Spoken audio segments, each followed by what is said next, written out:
I'm not joking when I say this, fellas, but NBA 2K23 had the potential to be the greatest 2K of all time. How's it going, fellas? And welcome to the channel where I kick back, relax and talk NBA 2K23. And in today's video, I'm going to be giving all my thoughts and opinions when it comes to NBA 2K23's park, the good, the bad, and everything in between. So if you like that sort of stuff, don't forget to leave a like, hit the subscribe button, and let's get into it. You're probably hearing mixed signals from NBA 2K23's community. Some people like the shooting, some people hate it. Some people like the stamina system, some people hate it. Some people like this, some people like that. These are my opinions, fellas, and what I think about NBA 2K23's park, because I'm still learning the game, fellas. I'm still trying to figure out all the new mechanics because there is a skill gap this year. They talked about that skill matters this year, and they talk this crap each and every year. They say what we want to hear but never deliver. They talk the talk but never walk the walk. They keep saying that this is the greatest 2K of all time. Stop the cap. It isn't, fellas, but at this stage it's a fun game if you are willing to learn and adapt. Like I said just a little earlier, fellas, I'm not joking when I say this, but this game had the potential to be the greatest 2K of all time. It really did, fellas, but greed got in the way like it does each and every year. If 2K just done two simple things right this year, this game would have been perfection. It would have been a 10 out of 10, hands down. But to be honest, fellas, it's the same thing again. If you aren't willing to spend the money or you don't want to grind my career as a 60 overall, don't buy this game, because you're going to be putting 30, 40, 50 hours in the my career just to compete, or at least $100 to $200 just to get a fun experience. And it sucks because the game is actually good and it is a rewarding experience once you get to 80, 90 overall. But to get there, it's a fucking chore, lads, if you aren't willing to spend the money. Fact.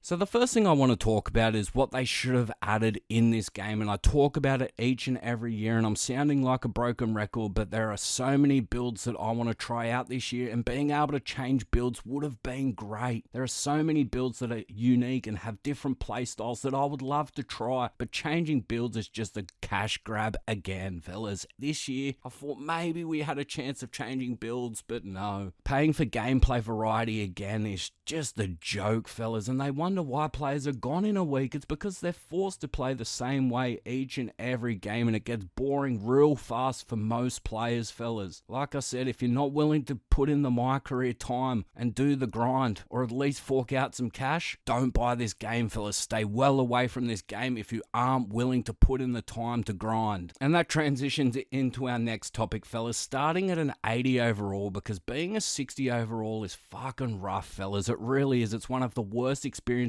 in gaming, in my opinion, not just NBA 2K, but gaming in general. When you buy this game, you just want to play with your friends and have fun, but then you're forced to play my career. Leveling up from a level 60 is not a fun experience when you just want to play with your mates, because you let them down all the time. If you aren't a maxed out build, they're all maxed out builds. They've spent the money or did the grind, and you haven't, and you're stuck being the liability of the team, and it's not fun at all. Like I said, it's just not a fun experience. They do have the 75 overall lobbies, but I tried to get a game for 30 minutes to an hour and I just gave up. Like I said, it sucks when they force you to spend a minimum of 100k VC just to be a little bit competitive. You will still be behind all the sweats, but at least you have a chance. So the next thing I want to talk about is the gameplay. Let's start off by saying this 2K is different, fellas. You need to learn, you need to adapt, because I'm still learning the game too. I haven't perfected this game by any means. You have to get used to the new stamina system when it comes to dribbling and creating a scoring chance, because it's not easy this year as a point guard. I'm slowly learning, and it's actually fun to see myself getting better each and every day. I'm learning explosive dribble moves at the moment, or fading threes, or hop jumpers, or step jumpers. Each day I'm learning something different and getting better each and every day, and it's something that we haven't had in 2K in a very, very, very long time.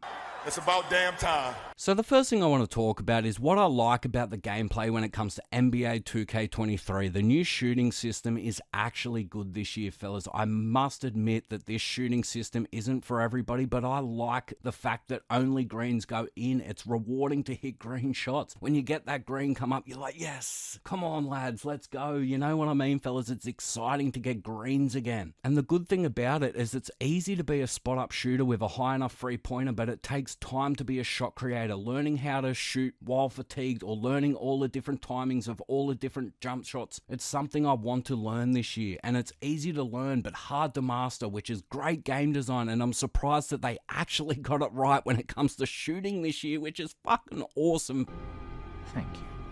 So the next thing I want to talk about is hands-up defense. This year, I'm actually rewarded for playing hands-up defense. Hallelujah, it's about time. What's the saying? Hand down, man down. This is in full effect this year. If you don't get a hand up, you don't get a strong contest. It's as simple as that. I like how the game rewards good defense, and perimeter defense is spot on this year. I like that even the faster jump shots are guardable. Because they've slowed down all the jump shots this year, it actually makes most jump shots guardable and not these impossible jump shots that just get thrown up in half a second and impossible to get a contest. You can actually get somewhat consistent contest from this contest system, and I've been preaching this for a very, very long time, that it would be an uphill battle to get a consistent contest system, but they seem to have done it in NBA 2K23. And the last thing I want to talk about when it comes to gameplay and what I like is what I talked about before, just the build variety, guys. There are so many fun looking builds that I want to use this year. Like, I want to make a big man popper, I want to make a big man inside guy, I want to make a small forward playmaker, I want to make a hash shooter, I want to make a playmaking slasher, I want to make heaps of different builds, even a post scorer for a change. There are so many builds that I want to try, and it's great. It's creating so many different play styles when I'm defending, which is great. So when I'm defending, there's actually times when I've got to defend a slasher or a fast shooter. It just all depends on which build that they decided to go with, which is a great thing. As long as the sweats don't ruin this builder and find that one build that just destroys the game. They did it, bro. What? It's great seeing some sort of gameplay variety when playing 2K. If it's only on defense, that's a start at least. But if they did allow us to change builds and actually make us play differently on offense as well, this game would have been perfect. So the next thing I want to talk about when it comes to gameplay is what I hate about NBA 2K23's gameplay. Post scorers are at it again, fellas. They are the most overpowered build in the game by far. They're either OP or they're arse. It's either one or the other. And this year they are OP apparently. Post scorers should be patched in the next patch, but it's real bad, fellas. Mike Wang did confirm that they have fixed post scorers, but whether that's actually true or not, we'll have to wait and see. But this year it is literally impossible to stop post scorers without being able to change builds. If you make a popper or a build that doesn't have strength, it is literally impossible trying to beat post scorers. You look at Ticino versus post hooking or whatever his name is, they can't get contests. It's literally impossible because of the build that Z made. He doesn't have the strength to compete, and apparently with the fixes coming to NBA 2K23's post scorers, we do have a chance. Just wait for the update if you are struggling to defend these post scorers, because Mike Wang hopefully has the answers. Done.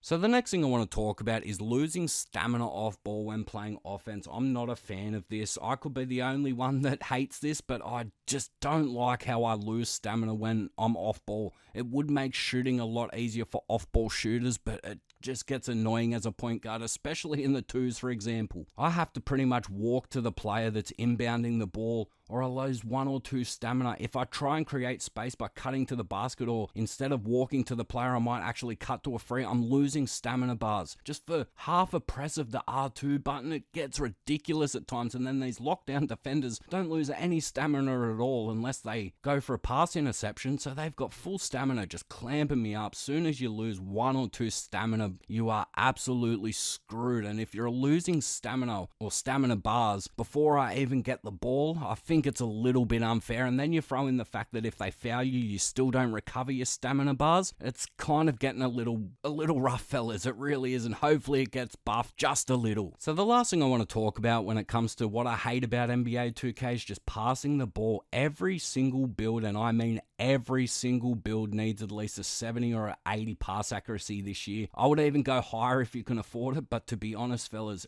every single build won't be able to pass unless they have pass accuracy at least a 70. And even then, it's rough trying to get a decent pass away. It really is, fellas. It's hard to pass the ball in this game, especially in the rec when you've got lockdowns hawking you like crazy. It's just so hard to encourage ball movement in this game when you pass the ball so slow, and then any off-ball turbo movement is punished. So players don't want to move because they don't want to lose their stamina and make shooting that little bit harder, which is a good thing. I like making the shooting harder due to stamina, but they don't want to move because they want to make the shot so easy for themselves. Players don't want to move, but then I can't pass the ball because any ball movement that I do just gets taken out of the air because not every player gets a 70 or 80 pass accuracy. It's just getting ridiculous. It really is, in my opinion, and then being dragged when players with low pass accuracy pass the ball is getting beyond a joke. I'm literally getting dragged one side of the court to the other. I just don't get it. I really don't. I always thought that off-ball movement and ball movement in general should be encouraged, in my opinion. Let me know if I'm wrong in the comments below, fellas. I really would like to know even any of these things. Let me know if you disagree in the comments below, or even agree as well. Leave it all in the comments below. But the next thing I want to talk about is just a few little things before I end the video, and I don't want this to go for too long because I've already been going for 13 minutes so far. So the last thing I want to talk about, as I said, is just a few little things, and I hate the city, fellas, but this is the best we're going to get. I'm happy that we're able to fast travel in between so many locations. That's a huge bonus. Plus the parks this year actually look sick. The park designers need a raise, fellas. They really do. They have done great this year. Every single park looks unique. It looks detailed. It looks great. Hopefully the events look just as good as the park, but at this stage the park designers, as I said, need a raise because even the rec looks great. It's the first time that the rec's actually been updated, and then you throw in theater mode as well, which has been an upgrade from the warehouse that we got last year. And like I said, as long as the events look as good as the park, things are looking good. So the next thing I want to talk about is just a few months of extra cleanup would have been great because there are heaps of bugs and glitches that have ruined this game. They really are. The error codes of people getting kicked out, the badge glitches, the overall glitches that have fully thrown off online progression. It's starting to become a joke. Equipping animations, when you close the app, they all get taken away, and certain animations don't get saved, and then you have to restart the app, and